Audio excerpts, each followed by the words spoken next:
Galera, mês de outubro nós decidimos fazer um especial falando sobre as escolas cervejeiras, então vai ser um mês focado em educação cervejeira, um pouco mais, né? E então basicamente roda logo a vinheta aí porque tem muita coisa pra gente falar.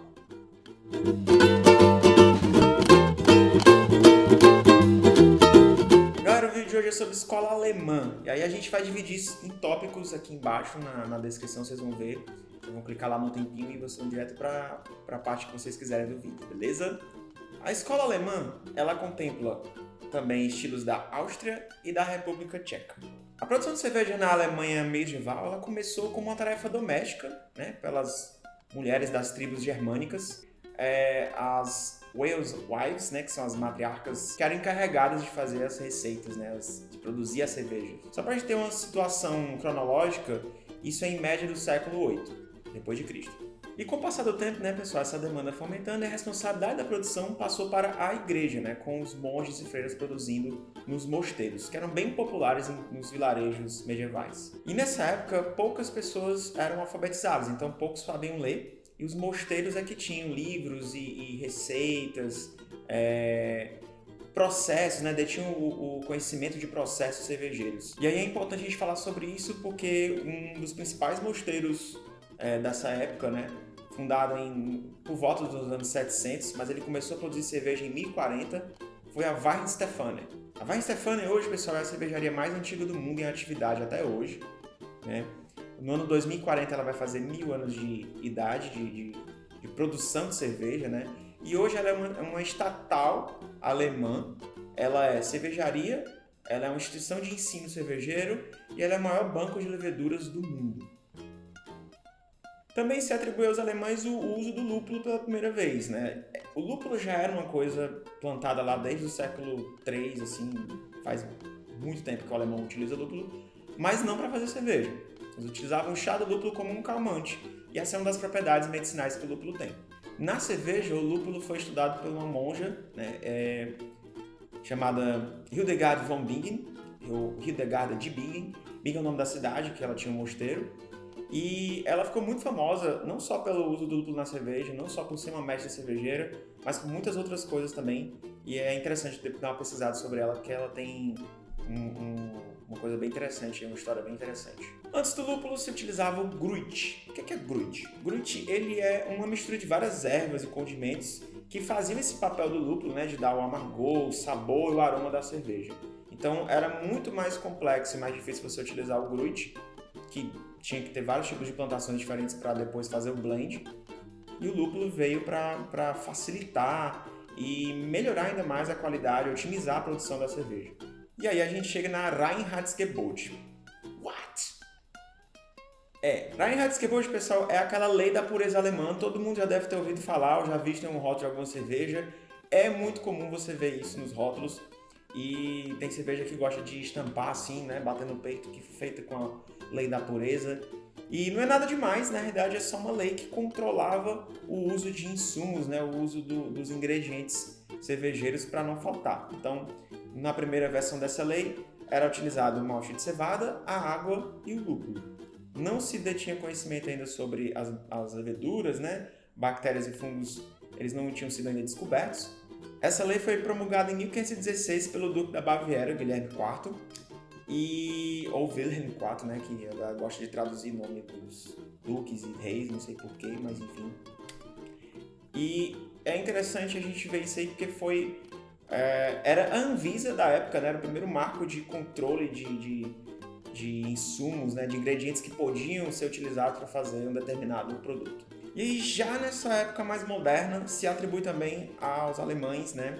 E à escola alemã em si só, porque não só foi feito isso na Alemanha, mas também na República Tcheca, a criação das lagers, né? E aí isso foi o que culminou na criação das pilsners. Eles descobriram que a cerveja preservava melhor no frio, então ela ficava mais preservada, prolongava mais o sabor dela, a qualidade, tanto no aroma quanto no sabor, e também a estabilidade coloidal. O que é a estabilidade coloidal? É quando a cerveja fica turva muito rápido. E ela tem que ter aquela estabilidade para ela manter a transparência dela. Isso é uma característica interessante na maioria das lagers. Inclusive, lager vem de estocagem, né? Elas ficavam em adegas subterrâneas guardadas, né, envelhecendo, né, maturando, até chegar o verão e elas serem consumidas. E agora a gente vai degustar uma cerveja antes da gente falar sobre os estilos. Vamos começar com o primeiro estilo e vai aparecer aqui uma cerveja pra gente beber. A gente tem aqui a Turati Munich Helles, tá? A Turati é uma cervejaria aqui do Ceará, é uma das maiores em termos de capacidade de produção. E essa aqui é uma das cervejas assim que eles mais vendem, né? Uma Munich Helles, uma cerveja de entrada. E eu queria falar justamente sobre esse estilo de Munich, né? Os estilos da Baviera, né? Eu tenho a Munich Helles e tenho a Munich Dunkel. A Helles significa claro, né? Que é essa aqui que é douradinha. E tem a Dunkel também, que é a versão escura do estilo. Bora lá.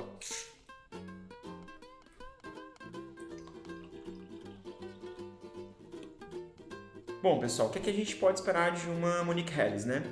Ela tem que ser clara, obviamente, a coloração do amarelo palha para um amarelo dourado é permitido, tá? Em aparência ela vai lembrar uma Pilsner, mas ela tem certas diferenças, né? Aqui do lado vocês vão ver a diferença entre uma Dortmund Export, uma Munich Helles e uma German Pils, que são os três principais estilos de lagers claras que tem na escola alemã. Vamos pro aroma? Principalmente, pessoal, a Munich Helles, o aroma maltado, um aroma equilibrado do malte, mas tem que ter um pouquinho de aroma de lúpulo, um pouquinho do sabor do lúpulo também.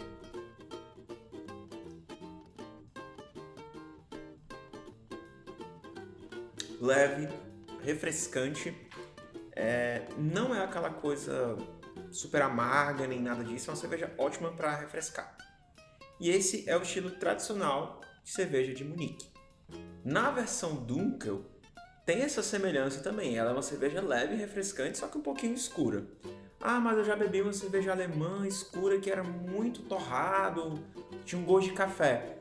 Não era uma Dunkel, provavelmente era uma Schwarzbier, que é um estilo que a galera confunde bastante.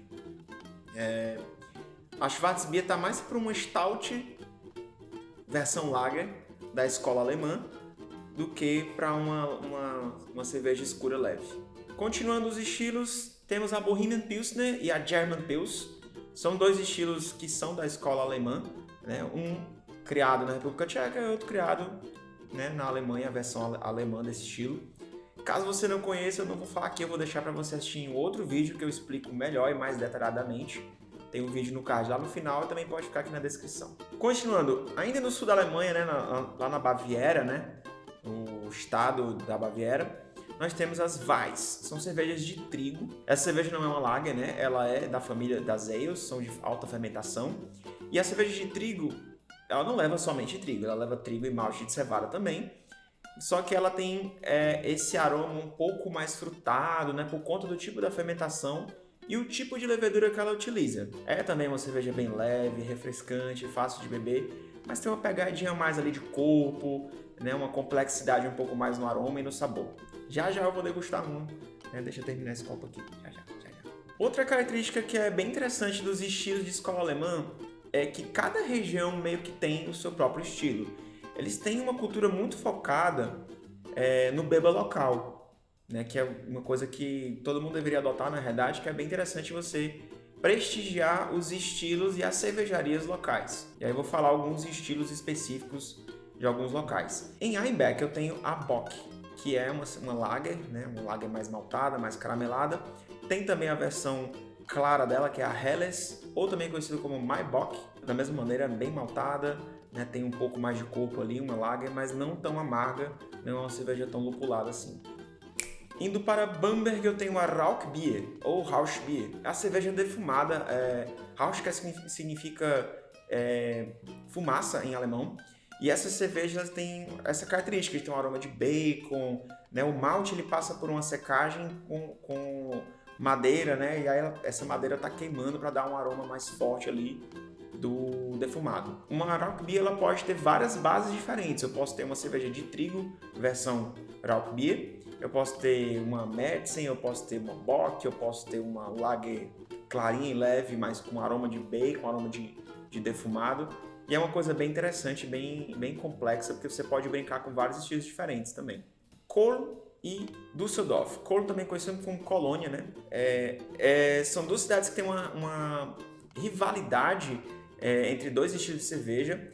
A Cologne tem a Kolsch, que é a cerveja típica local deles, e Düsseldorf tem a Altbier, que é a cerveja velha. É o tipo de cerveja que utiliza-se métodos mais antigos de produção. Eles rivalizam muito, um xinga o outro dizendo que a cerveja do outro é xixi, e é uma coisa bem interessante você chegar numa dessas cidades e pedir a cerveja do rival. Você vai conseguir uma briga bem interessante na sua experiência. Continuando, vamos para Berlim com a Berliner Weiss. É um estilo de cerveja ácida. Essa tem uma pegada um pouco mais diferente, né? Ela é utilizada lactobacilos para acidificar a cerveja e normalmente, por conta da lei da pureza, né, eles não costumam colocar fruta. Mas depois que você faz a cerveja e serve, você pode colocar xarope para deixar a cerveja mais frutada. Então você vai encontrar de vez em quando aí umas berliners com adição de algum xarope. É bem interessante, ela é leve e refrescante, mas ela tem uma acidez bem característica desse estilo, né, por conta do lactobacillus. E aí, para finalizar, pessoal, dos estilos, tem a Oktoberfest Beer. Essa cerveja é a cerveja típica do evento de Oktoberfest. Oktoberfest, pessoal, é um evento típico alemão. Posso continuar? Começou em 1810, foi o casamento do rei Ludwig.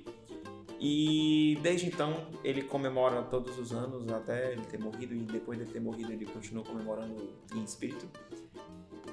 Esse evento é um dos eventos mais famosos da Alemanha, né? Todo ano acontece em meados no final de setembro para começo de outubro. E nesse evento a gente consome a cerveja do estilo Oktoberfest.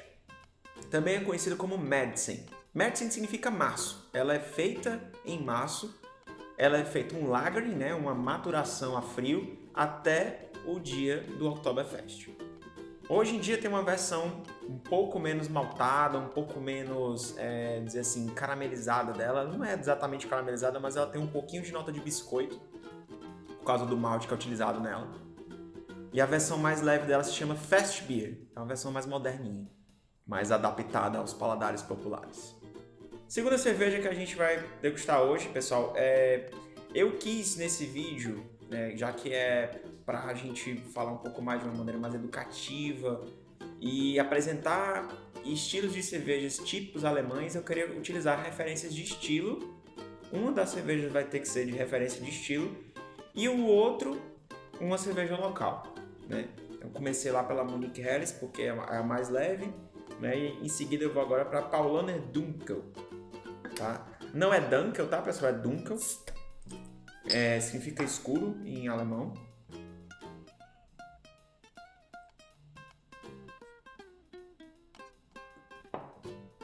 E ela é uma cerveja de trigo, tá? Essa aqui é a versão escura da cerveja de trigo, né? Vocês podem ver pela coloração. Aparência turva.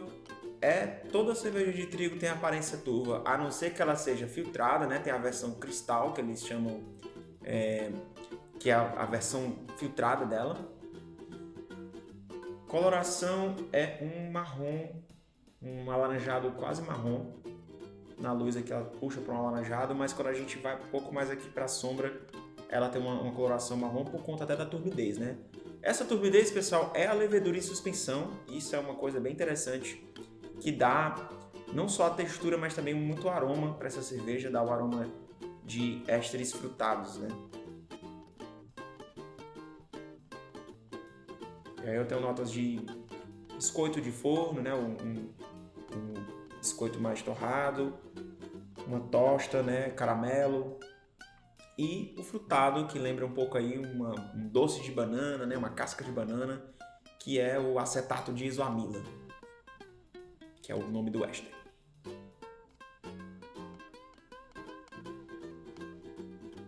E aí essa é uma daquelas cervejas escuras que você pensa, nossa, deve ser muito forte. Leve, refrescante, um toquezinho de cravo no sabor, tem uma finalização um pouco mais condimentada. Esse toque de cravo também é da produção natural, não leva nada de cravo nela. Isso é natural da levedura, é um subproduto, né, da fermentação. É uma cerveja fantástica, muito boa, referência de estilo, recomendo muito.